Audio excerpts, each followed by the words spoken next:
இலக்கை நோக்கி டுவர்ட் த கோல். இந்த நிகழ்ச்சிக்கு உங்களை அன்புடன் வரவேற்கிறோம். Praise the Lord. ஆண்டவராகிய இயேசுவின் இனிய நாமத்தில் உங்கள் எல்லாருக்கும் அன்பின் வாழ்த்துக்கள். ஏசாயா 30:23 அப்பொழுது நீ நிலத்தில் விதைக்கும் உன் விதைக்கு அவர் மழையையும் நிலத்தின் பலனாகிய ஆகாரத்தையும் தருவார். அது கொழுமையும் புஷ்டியுமாயிருக்கும். அக்காலத்திலே உன் ஆடு மாடுகள் விஸ்தாரமான மேய்ச்சலுள்ள ஸ்தலத்திலே மேயும். நிலத்தை ஒழுகிற எருதுகளும் கழுதை மறிகளும் முரத்தினாலும் தூற்றுக்குடையினாலும் தூற்றப்பட்ட ருசியுள்ள கப்பிகளை தின்னும்.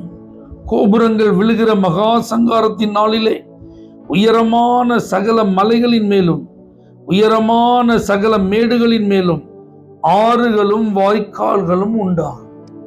ஆண்டவர் பாருங்க, சில ஆசீர்வாதங்களை பலனாய் தருவேன் என்று சொல்லுகிறார். செழிப்பானதை தருவேன் அப்படின்னு சொல்றார். அது மாத்திரமல்ல, நீங்கள் செய்யும் ஒவ்வொரு காரியங்களிலேயும் நன்மைகளை காண்பீர்கள். அத்தனை காரியங்களிலும் கர்த்தருடைய அனுக்கிரகம் இருக்கும் என்று எழுதப்பட்டிருக்கிறது. உயரமான மலைகளிலும் உயரமான மேடுகளிலும் ஆறுகள் எப்படி இருக்கும் யோசிச்சு பாருங்க. வாய்க்கால்கள் அங்க எப்படி உண்டாகும்.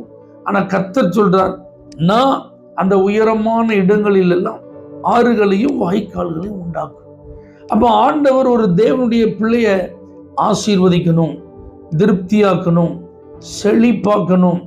அவர்களுடைய பிரயாசங்களுக்கு அவர்கள் நல்ல பலன்களை பெற்றுக்கொள்ள வேண்டும்.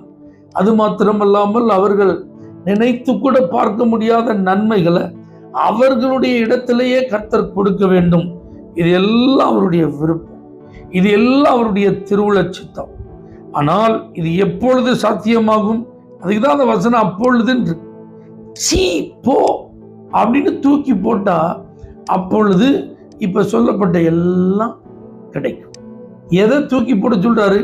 கர்த்தர் தனக்கு இணையாய் எதை எதை நீங்க உங்க வாழ்க்கையில விக்கிரகமா வச்சிருக்கீங்களோ எல்லாத்தையும் தூக்கி போட்டுருங்க. அப்போ நான் உங்களுக்கு விளைச்சலுக்கு தேவையான மழையை தருவேன், ஆகாரத்துக்கு தேவையான பலனை தருவேன். இப்படி அடுக்கிட்டே போறார் பாருங்களேன் நன்மையை. அப்ப இதுல நம்ம அறிந்து கொள்ளுகிற ஒரு காரியம் என்ன? தனக்கு நிகராய் தேவனுடைய பிள்ளைகள் தேவனை தவிர ஒருவரையும் தங்களுடைய வாழ்வில் வைத்திருக்கவே கூடாது. அப்படி வைத்திருப்பதற்கு முயற்சியும் செய்யவே கூடாது. கர்த்தரை மட்டும் முன்னிறுத்துங்க, கர்த்தரை மட்டும் கனம் பண்ணுங்க, கர்த்தர் மட்டும்தான் எனக்கு எல்லாம் சொல்லுங்க. உங்க வாழ்க்கையில நீங்க ஆசீர்வாதமா இருப்பீங்க, செழிப்பா இருப்பீங்க, உயர்ந்த நிலையில இருப்பீங்க. உங்களுடைய வேலைகள், தொழில்கள், வியாபாரங்கள் எல்லாம் ஆசீர்வாதமா இருக்கும். நீங்க இருக்கிற இடத்தை தேடி செழிப்பு உங்களுக்கு வரும். தீர்மானிப்போம், கர்த்தருக்கே என்னுடைய வாழ்வில் இடம், வேறு எதற்கும் வேறு யாருக்கும் என்னுடைய வாழ்வில் இடம் கிடையாது என்று வாழ்வதற்கு உங்களை அர்ப்பணிங்க. வாழ்ந்திருப்பீர்கள், செழித்திருப்பீர்கள். தகப்பனே, நீங்க இருக்க வேண்டிய ஸ்தானத்துல உங்களை வைக்காம வேற எதையும் நாங்க வைக்க மாட்டோம், வேற யாரையும் நாங்க வைக்க மாட்டோம். வசனத்தின்படி எங்களை ஆசீர்வதி. இயேசுவின் நாமத்தில் பிதாவே, ஆமென். For prayer contact Pastor J. J. Kumar, El Shaddai Ministries, 9500252586, Surandai.